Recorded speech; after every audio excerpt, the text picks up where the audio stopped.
जय श्री कृष्ण। शुक्राचार्य जी बोले, हे दैत्यराज, तुम्हारे ऐश्वर्य को छीनने के लिए श्री विष्णु अदिति के पुत्र वामन रूप में आए हैं, जन्मे हैं, वामन रूप में जन्मे हैं।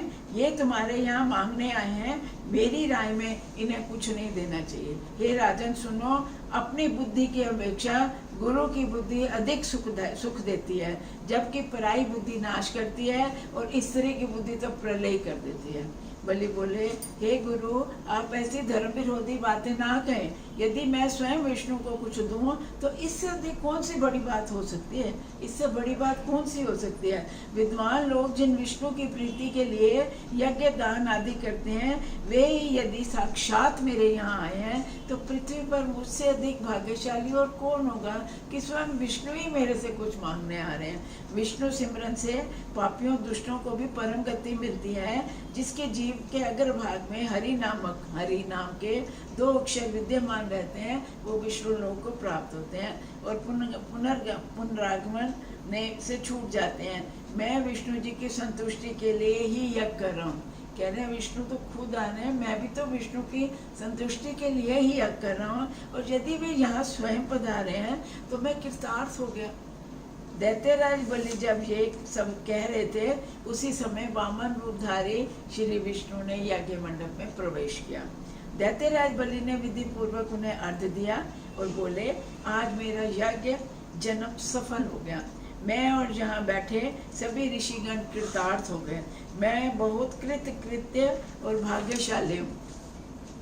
हे कृपानिधान, मुझे आज्ञा दीजिए, मैं आपका सेवक हूँ, क्या करूँ? वामन भगवान बोले, मुझे आप तप करने के लिए 3 पग भूमि का दान करो। वामन जी कहते हैं, मेरे को तप करना है, उसके लिए 3 पग भूमि मेरे को दे दो। ये सुनकर बलि ने कहा, आपने पूरा राज्य क्यों नहीं मांगा?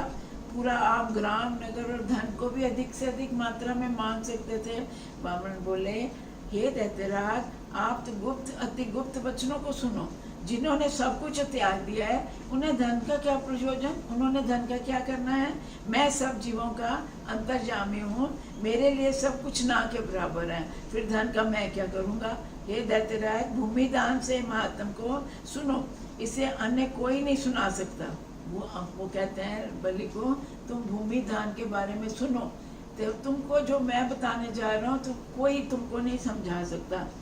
जो विद्वान गृहस्थ ब्राह्मण को थोड़ी सी भूमि दान देते हैं, उन्हें ब्रह्मलोक प्राप्त होता है, उनका पुनर्जन्म नहीं होता, मोक्ष पाता है।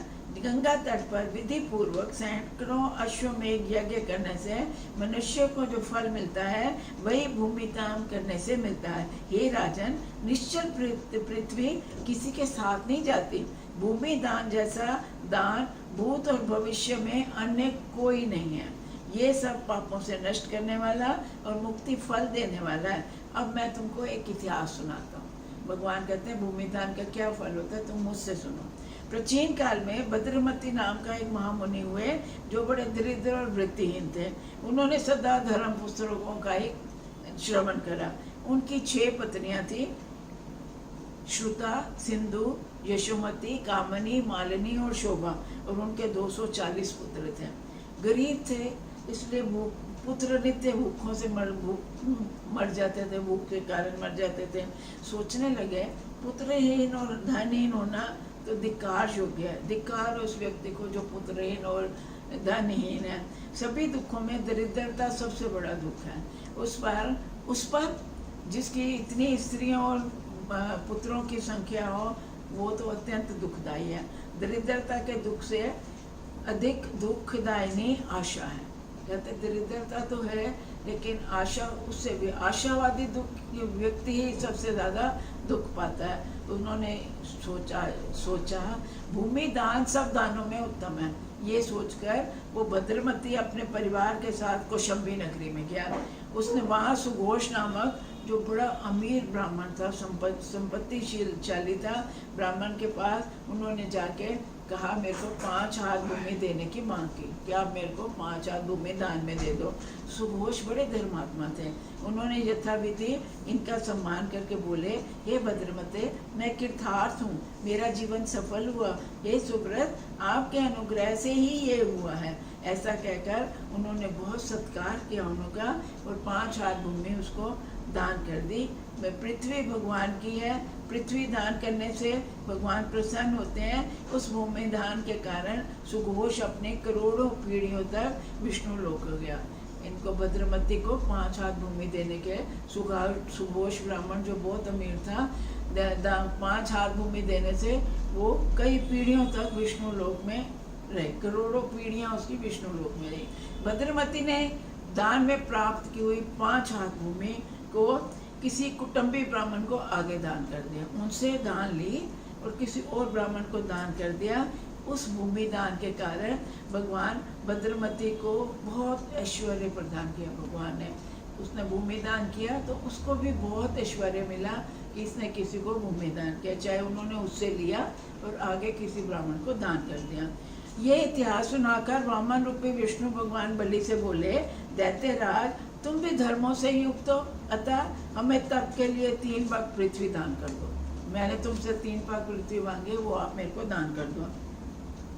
राजा बलि ने प्रसन्न होकर पृथ्वी दान करने के लिए संकल्प हेतु जल से भरा कलश, जिसमें जल निकलने के लिए छिद्र था, अपने हाथ में लिया। उन्होंने एक कमंडल लिया, लोटा लिया, जिसके आगे नली लगी होती है जिससे पानी निकल के, तो वह जलाधर। तो शुक्राचार्य जो इस दान के पक्ष में नहीं थे, वो बलि को बार बार कह रहे थे, ये विष्णु भगवान है, तुमसे सब कुछ ले लेंगे, मत दान दो। वो इसको पसंद नहीं आया उनको। तो वो जो पानी निकलने की जो जगह होती है, जल धारा रोकने के लिए सूक्ष्म धारण करके कलश के भीतर गए और उस छिद्र के द्वार को रोक दिया कि मैं इसमें बैठ जाता हूँ, मैं पानी निकलेगा ही नहीं, तो ये कैसे संकल्प करके भूमि दान करेगा। उस समय विष्णु जी ने सारी घटना को समझकर कलश को एक छिद्र उन्होंने एक लिया, कुश लिया और उस छिद्र को खोलने लगे। विष्णु खोलने से हाथ में कुश लेकर छिद्र मार्ग में डाल दिया। उस कुशाग्र भाग जो उन्होंने कुश लिया, वो एकदम करोड़ों सूर्यों के समान प्रभावशाली होके महाशस्त्र बनकर शुक्राचार्य की आंख फोड़ दी। इन्होंने तो तीला डाला, लेकिन वो एक शस्त्र बन गया और शुक्राचार्य ने जो रास्ता रोकने की कोशिश करी कि पानी नहीं निकले, उनकी आंख फोड़ दी। तब एक आंख वाले शुक्राचार्य कलश से बाहर आए और सब राक्षसों को कहने लगे, इस कुश ने शस्त्र बन के मेरी एक आंख फोड़ दी। राजा बलि ने 3 भाग पृथ्वी दान देने का संकल्प कर दिया। तभी विषात्मा विष्णु ने अपना शरीर ब्रह्मलोक तक बढ़ा लिया। छोटे से वामन भगवान इतने विशाल हो गए, उन्होंने संपूर्ण पृथ्वी को नाप लिया। संपूर्ण ब्रह्मांड मानो उनके पांव के अंगूठे के नीचे आकर 2 भागों में बंट गया। पूरा ब्रह्मांड ऐसे लगता था पांव के, उन्होंने तो पांव का अंगूठा रखा, 2 हिस्सों में बंट गया। अंगूठे के मध्य भाग में से ब्रह्म सलिल की अनेक धाराएं फूट पड़ी, उसमें ब्रह्म अमृत की कई धाराएं निकल पड़ी।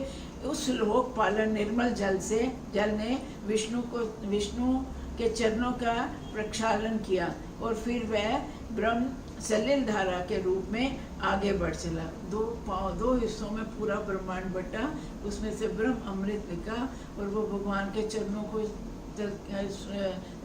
होता हुआ आगे की तरफ चल पड़ा और ब्रह्मा आदि देवताओं, सप्त ऋषियों आदियों को पवित्र करते हुए सुमेरु पर्वत में जा पहुंचा। उस अद्भुत दृश्य को देखकर सभी देवता, ऋषि, मुनि आश्चर्यचकित रह गए।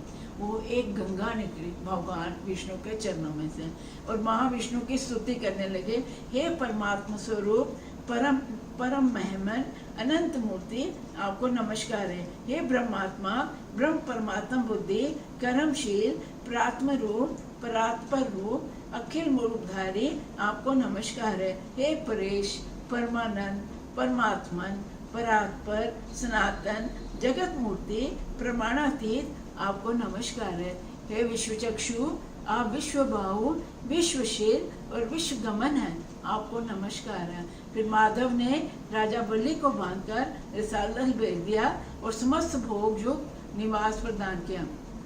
भगवान ने तीसरा पग बलि के सिर पर रख के उसको रसातल पताल में भेज दिया, पर उसको सारे भोगों से निवास स्थान प्राप्त किया और देवताओं को उत्तम स्वर्ग लोक दिया। राक्षसों को पताल में भेज दिया और देवताओं को स्वर्ग लोक दिया। देवताओं, ऋषियों, मुनियों आदि द्वारा स्तुति किए जाने पर भगवान ने फिर से वामन रूप ले लिया।